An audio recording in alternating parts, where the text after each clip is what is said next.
إن الحمد لله نحمده ونستعينه ونستغفره ونعوذ بالله من شرور أنفسنا ومن سيئات أعمالنا من يهده الله فلا مضل له ومن يضلل فلا هادي له وأشهد أن لا إله إلا الله وأشهد أن محمدا عبده ورسوله ثم أما بعد. Normal relationship, especially between husband and wife, employee, employer, son, father, friends, it has to come to an end sometimes for something trivial or something that's not worth it. So no relationship is perfect, and no one can claim perfection. Allah subhanahu wa ta'ala in the Quran and in the Sunnah of the Prophet sallallahu alaihi wasallam, we see ayat and we see a hadith that fits to be principles or rules, قواعد، آية تكون قاعدة ربانية يبنى عليها الكثير. You see an ayah, you read an ayah, you understand an ayah, you conduct your life based on that ayah in a great way.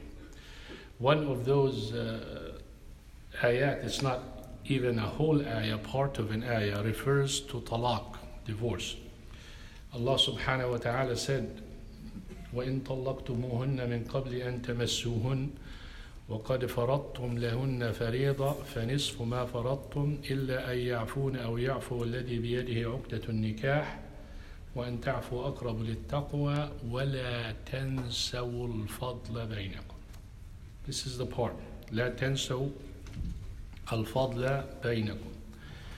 Don't forget or overlook the graciousness amongst you, the good times amongst you, the good relation that you had amongst you. Don't forget that. This is when divorce, and divorce usually it's the worst between husband and wife.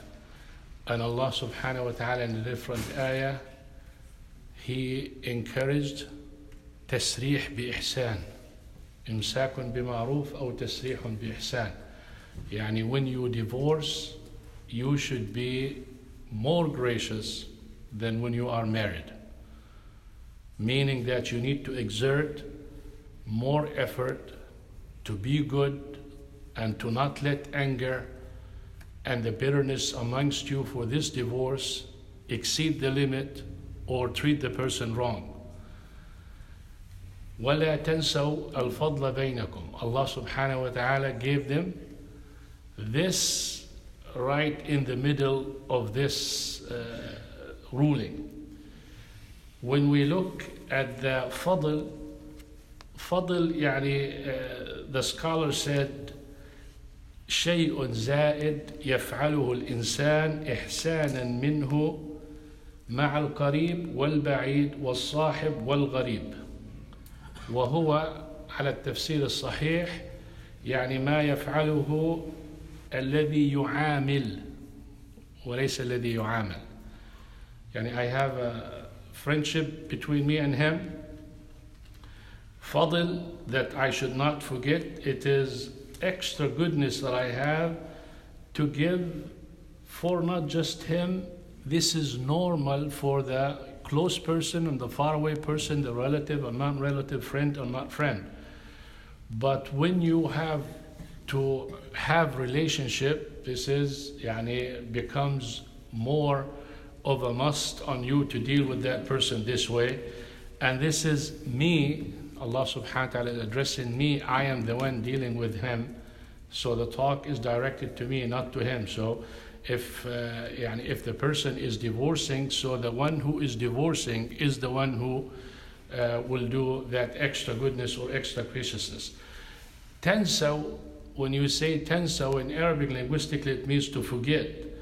But here it means at-tark, to not do. Allah subhanahu wa ta'ala said, don't forget, or don't let that relationship make you forget to be gracious to that person. It's not like, oh, I forgot. No, it's like you know on purpose. Yani as Allah subhanahu wa ta'ala said in the Quran, Nasullah fanasiyahum. Nasullah, this is not something that, oh, they forgot Allah subhanahu wa ta'ala. No, on purpose, they left the worship and they did not do the worship. So here Allah subhanahu wa ta'ala said, make sure that you don't leave off this graciousness between you and the person that we will inshallah address some of those relationships.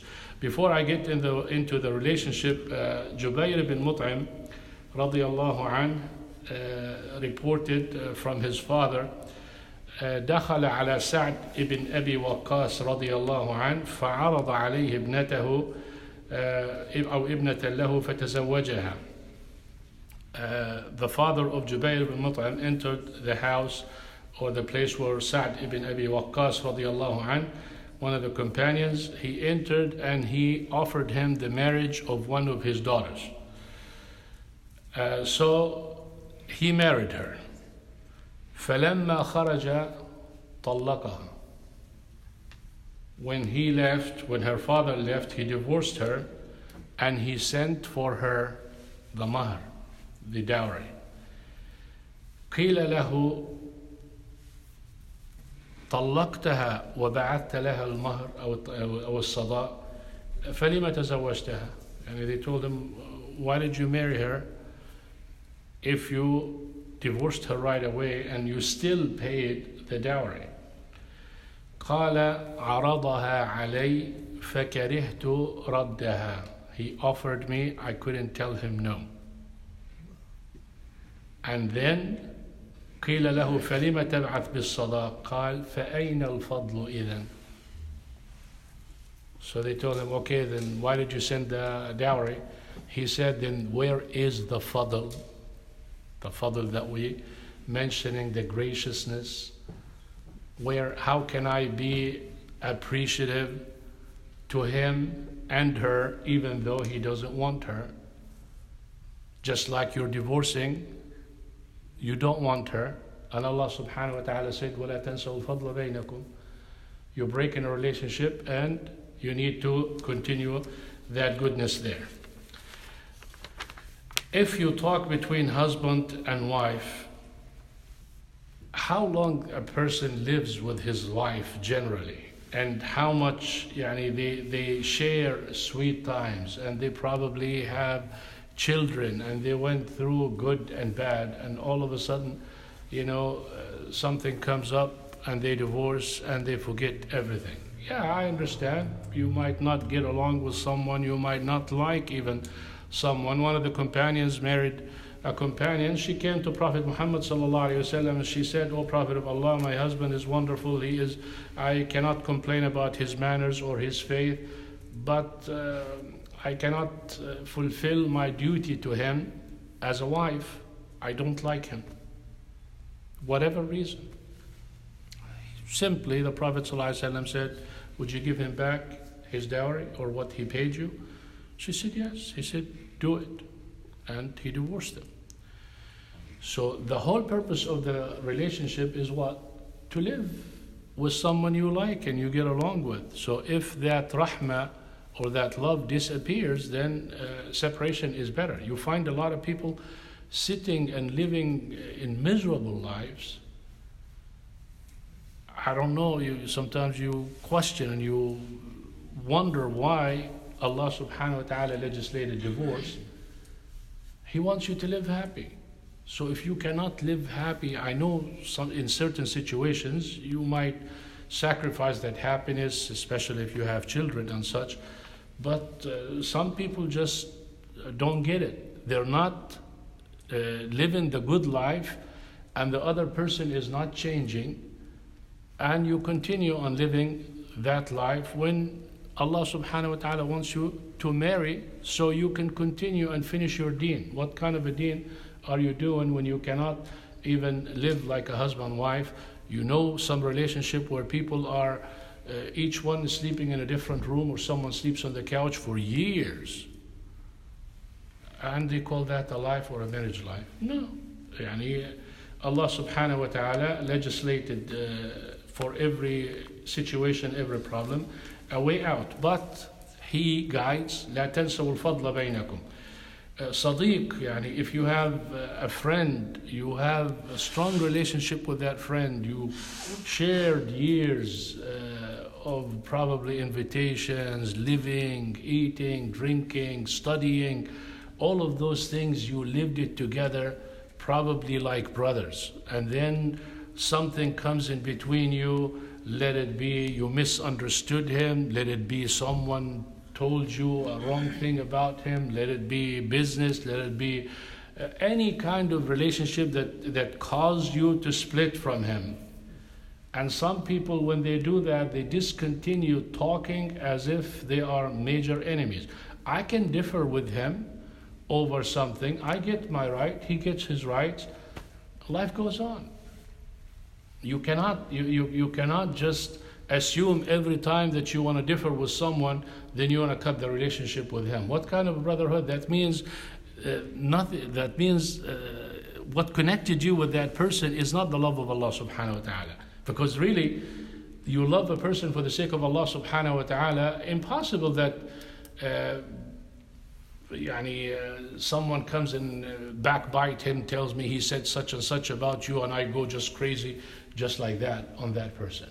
If you love the person for the sake of Allah subhanahu wa ta'ala, you understand that I make mistakes, he makes mistakes, she makes mistakes, and you want to not forget that fadl that you have between you and them. In some cases you find brothers. الأخ بيكون يعني بيقطع العلاقة مع أخوه. أخ تربى في نفس البيت، حملوا نفس البطن، ولد من نفس الأم ونفس الأب، عاش سنين. You live years with someone that the womb of your mother was the womb of him, a womb for him. You lived with him, your mom, your dad, they're the same. And then just because over an inheritance or يعني مشاكل تركة أو مشاكل ورثة ruined all of those relationship between you and him.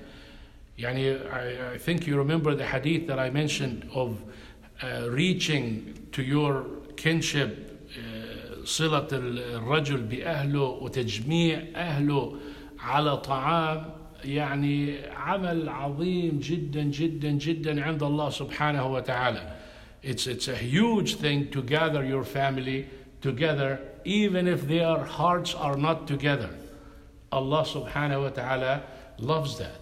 The person who does it, and this is not called hypocrisy or oh, what's the point, or it's not for, no. You bring them and you go through the difficulty to do that. That's what Allah subhanahu wa ta'ala wants, because I may have certain desire, I may be misunderstood. He might say something to me, he doesn't mean it. And I have the wrong mentality at that time, and I just misunderstand it. He would come and apologize and tells you, "Wallahi, brother, I did not mean it. This is not what my intention was." And you insist and you continue on, no, you meant it, and you start giving every reason. Why can't you take his word and just say, "Okay, Habibi, khalas, jazakallah khair." Forget it. Live, forget and forget. Your neighbor, you could have the same thing with a neighbor. Subhanallah, you might be having a neighbor that you spend nights together. He's at your house and you are at his house, and you cook food and you send, and he cooks food and he brings to you and everything, and you just difference, misunderstanding between his son and your son, or your car and his car, or some of those things, and you live next to each other and you don't talk to each other. And then we call ourselves, we love our brothers, and we love you, or I love you for the sake of Allah subhanahu wa ta'ala. So Allah subhanahu wa ta'ala wants you from this part of the ayah to always remember to be better than the other side, and to never forget the good times that you shared with that person. I differed with him maybe once, twice, 3 times, but I liked him over 90% of the times. So how can you make 5% or 10% win against 90%, and you call yourself a brother or a Muslim, and you love your Muslim brother and all that. So we need to forget and forgive one another and live with one another and understand we're not perfect. And understand that the reward from Allah subhanahu wa ta'ala is big. When you forgive your brother and when you do good to your brother, it's something huge in the sight of Allah subhanahu wa ta'ala. You don't want to pray next to someone, you have something negative in your heart, or even in the same masjid. It doesn't take much to go to the brother and say, I'm sorry, brother. If I ever harmed you or whatever, just forgive me. You feel good. Wallahi, when you go home, you sleep good. You feel good because khalas, you say, I did my part. If he is not going to forgive me or keep in his heart, that's fine. Me, when I go to sleep comfortably. I did what I could, and inshallah, you leave everything to Allah subhanahu wa ta'ala to change that. So, وَلَا تَنسوا الفضل بينكم. شو آخر الآية شيخ؟ إن الله بما تعملون بصير. Allah subhanahu wa ta'ala sees what you are doing. So forgive him, brother. He's cool with you, inshallah. See, that's the brother. جزاكم الله خيرا. سبحانك اللهم وبحمدك أشهد أن لا إله إلا أنت أستغفرك وأتوب إليك. السلام عليكم.